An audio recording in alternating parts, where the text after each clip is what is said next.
زندگانی جناب فاطمہ زہرا سلام اللہ علیہ، حصہ سوم، صفحہ نمبر 176۔ دو غلط فہمیاں۔ بعض مورخین نے آپ کی دختر نیک اختر جناب ام کلثوم کے بارے میں یہ روایت بیان کی ہے کہ ان کا عقد عمر ابن خطاب سے ہوا تھا، اور اس سلسلے میں ایک داستان بھی بیان کی ہے، حالانکہ یہ واقعہ انتہائی بے بنیاد ہے۔ آپ کی دختر جناب ام کلثوم کا عقد جناب عبداللہ ابن جعفر کے بھائی جناب محمد سے ہوا تھا، اور آپ واقعہ کربلا میں شریک رہیں، اور شام کے قید خانے سے واپسی پر آپ نے مدینے کے در و دیوار کو دیکھ کر مرثیہ بھی پڑھا۔ حضرت عمر ابن الخطاب کی زوجہ ام کلثوم بنت ابی بکر تھیں، جن کی ماں اسماء بنت امیس تھیں۔ یہ محمد بن ابی بکر کی بہن اور حضرت علی علیہ السلام کی ربیبہ تھیں، جس کی بنا پر ان کو دختران علی میں شمار کیا گیا ہے۔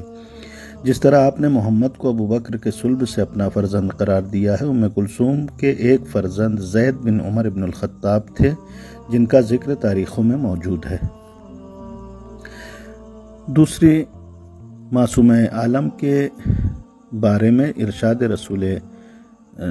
صلی اللہ علیہ وآلہ وسلم فاطمۃ بضعۃ منی من آذاها فقد آذانی کے ذیل میں ایک داستان یہ وضع کی گئی ہے کہ حضرت علی علیہ السلام نے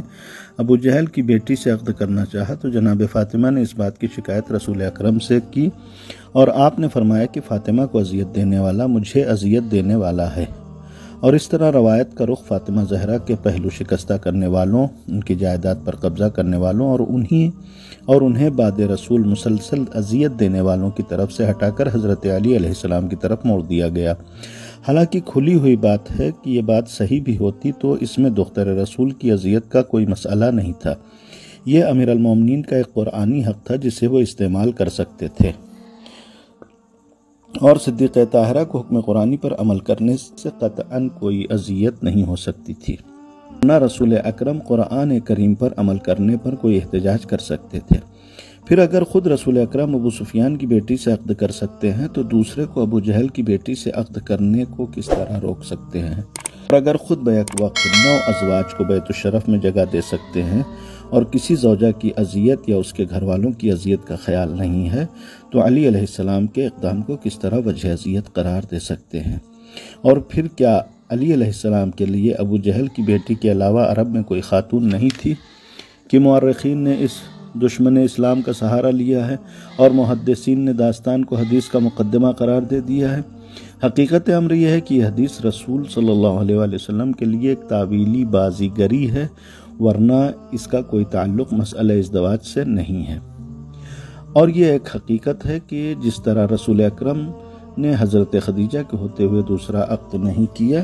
اسی طرح صدیقہ طاہرہ کے حیات میں امیر المومنین نے کوئی دوسرا عقد نہیں کیا ہے، اور یہ ماں بیٹی کا ایک تاریخی امتیاز ہے جس میں کوئی دوسری خاتون شریک نہیں ہے۔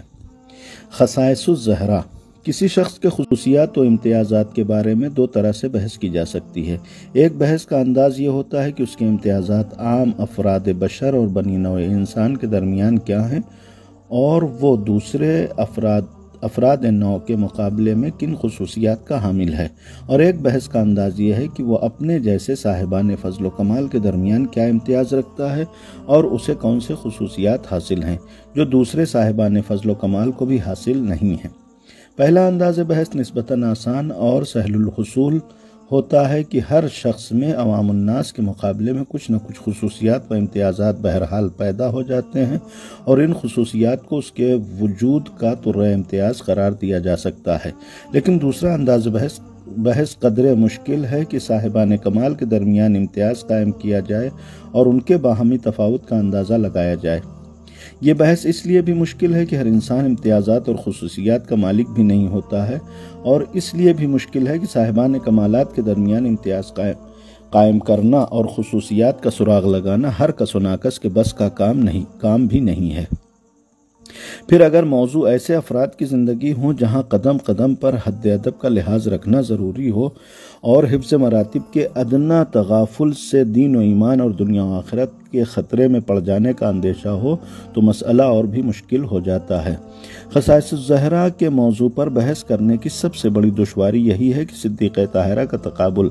عام بنی نوع انسان سے نہیں ہو سکتا ہے، اور ان کے سامنے دیگر افراد کا تذکرہ بھی ایک طرح کی توہین کا درجہ رکھتا ہے۔ جس طرح ایک شیردل خاتون نے حاکم ظالم کے دربار میں یہ کہا تھا کہ میرے اوپر الزام ہے کہ میں مولا کائنات حضرت علی علیہ السلام کو دیگر افراد امت اور حکام اسلام سے افضل قرار دیتی ہوں، اس لیے کہ افضلیت کا سوال وہاں پیدا ہوتا ہے جہاں دونوں طرف فضیلت ہو اور صرف کم و بیش کا فرق ہو، لیکن جہاں ایک طرف فضیلت ہی فضیلت ہو اور دوسری طرف فقدان ہی فقدان ہو، وہاں افضلیت کا کیا سوال پیدا ہوتا ہے۔ صاحبان فضل و کمال کے درمیان امتیازات کا پتہ لگانا صاحبان فضل و کمال ہی کا کام ہے، عام انسانوں کے بس کا کام نہیں ہے، اور ظاہر ہے کہ میرا شمار ان صاحبان فضل و کمال میں نہیں ہے جنہیں اس کام کا اختیار دیا جا سکتا ہو، لہٰذا یہ کام میرے اختیار سے باہر ہے۔ تو سوال یہ پیدا ہوتا ہے کہ پھر میں نے اس بحث کا آغاز کیوں کیا اور اس طرح کا موضوع کیوں اٹھایا، اور مجھے یہ اندازہ کس طرح ہو گیا کہ صاحبان عصمت و فضیلت کے درمیان بھی تفاوت کمالات ہو سکتا ہے، اور ان کمالات کے درمیان صدیقہ طاہرہ کے کمالات کا اندازہ لگایا جا سکتا ہے۔ حقیقت امر یہ ہے کہ یہ میرے ذہن کی اپج نہیں ہے، اس کا سراغ آیات قرآن اور احادیث مرسل اعظم میں موجود ہے، اور اسی نقطے نے حساس موضوع کو چھیڑنے کی حوصلہ افزائی کی ہے۔ رب العالمین نے قرآن مجید میں صاف لفظوں میں یہ اعلان کر دیا ہے کہ ہم نے مرسلین کے درمیان بھی فضیلت و کمالات کے درجات رکھے ہیں اور ان میں بھی تفاوت مراتب قرار دیا ہے، اور سرکار دو عالم نے امام حسن اور امام حسین کے سرداران جوانان جنت ہونے کا اعلان کرنے کے بعد بھی فرمایا ہے کہ ان کے پدر بزرگوار ان سے بھی افضل ہیں، جو اس بات کی علامت ہے کہ مرسلین کی طرح میں معصومین کے درمیان بھی کسی نہ کسی اعتبار سے امتیاز ضرور پایا جاتا ہے۔ اور اسی بات نے اس امر کی حوصلہ افزائی کی ہے کہ تاریخ بشریت و عصمت میں صدیقہ طاہرہ کے خصوصیات اور امتیازات کا پتہ لگایا جائے، اور یہ دیکھا جائے کہ حضرت فاطمہ زہرا کو ان خواتین کے مقابلے میں کیا امتیازات حاصل ہیں جنہیں امت اسلامیہ نے مبینہ طور پر صاحب کمال قرار دیا ہے، اور ان خواتین کے مقابلے میں کیا خصوصیات حاصل ہیں جو نگاہ قرآن و سنت میں بھی صاحبان فضل و کمال ہیں، اور جن کی فضیلت و شرافت کا اعلان آیات قرآنیہ اور احادیث نبویہ نے کیا ہے۔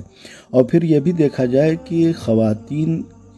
ہی کی طرح صدیقہ طاہرہ کو صنف رجال کے مقابلے میں کیا امتیاز حاصل ہے، جس کی بنا پر سرکار دو عالم نے فرمایا کہ اگر علی نہ ہوتے تو میری بیٹی فاطمہ کا کوئی ہمسر نہ ہوتا، چاہے وہ آدم ہو یا غیر آدم۔ ظاہر ہے کہ اس قسم کا موضوع ایک مفصل کتاب کا موضوع ہے، اس لیے میں صرف اشارات اور علامات پر اکتفا کروں گا اور تفصیلات کا معاملہ ارباب دانش و اہل علم کے حوالے کر دوں گا تاکہ وہ افراد ملت کو تفصیلات اور تشریحات سے باخبر کر سکیں۔ صدیقہ طاہرہ کے امتیازات کی دو قسمیں ہیں، ذاتی امتیازات اور اضافی امتیازات۔ کے بارے میں اتنا ہی کافی ہے کہ کائنات میں کوئی خاتون ایسی نہیں جس کے تمام رشتے اس قدر بلند و برتر ہوں جس قدر بلند و برتر رشتے صدیقہ طاہرہ فاطمہ زہرا علیہ السلام کے ہیں، کہ آپ کا باپ کائنات کے تمام انسانوں سے بالاتر اور آپ کا شوہر امت اسلامیہ کے تمام نامور افراد سے بہتر، بلکہ انبیاء و مرسلین سے افضل، اور آپ کے فرزند جوانان جنت کے سردار اور منصب امامت کے مالک ہیں۔ وطن کے اعتبار سے جائے پیدائش مدینہ منورہ اور بیت رسالت، خاندان کے اعتبار سے کائنات کا منتخب ترین گھرانہ بنی ہاشم، زبان کے اعتبار سے لغت قرآن میں گفتگو کرنے والی جس کی خادمہ متکلمہ بالقرآن کا لقب حاصل کرے، اور اس طرح کے بے شمار خصوصیات ہیں جو دیگر افراد امت کے مقابلے میں حاصل ہیں، لیکن یہ اضافی کمالات عام طور سے واقعی کمالات کا درجہ حاصل نہیں کر پاتے ہیں کہ ان میں انسان کے ذاتی کسب و اکتساب سے زیادہ دخل پروردگار کے فضل و کرم کا ہوتا ہے، اور اس کے بارے میں یہ ضرور کہا جا سکتا ہے کہ پروردگار نے اس شخص کو اس فضل و کرم کے قابل سمجھا ہے اور دیگر افراد کو نہیں سمجھا ہے، لیکن یہ نہیں کہا جا سکتا کہ اس شخص نے اپنی صلاحیت اور استعداد سے یہ امتیاز حاصل کیا ہے، یا دوسرے الفاظ میں یوں کہا جائے کہ اضافی کمالات ہمیشہ دوسرے انسان کے ہوتے ہیں جن کی نسبت دوسرے انسان کی طرف دے دی جاتی ہے، اور ذاتی کمالات خود اپنے ہوتے ہیں، چاہے زور بازو سے حاصل کیے جائیں یا وہ بھی کرم پروردگار کا نتیجہ ہو، لیکن بہرحال ان کا تعلق انسان کی اپنی ذات سے ہوتا ہے۔ صدیقہ طاہرہ کے ذاتی کمالات و امتیازات کی چند قسمیں ہیں۔ ایک قسم وہ ہے کہ جس کا تعلق جسم عنصری سے ہے، اور ایک قسم وہ ہے کہ جس کا تعلق روحانیات اور معنویات سے ہے، اور پھر روحانیات اور معنویات کی بھی دو قسمیں ہیں، ایک کا تعلق علمی پہلو سے ہے اور ایک کا تعلق عملی پہلو سے ہے۔ ذیل میں ان تمام کمالات اور امتیازات کا ہلکا سا نقشہ پیش کیا جا رہا ہے۔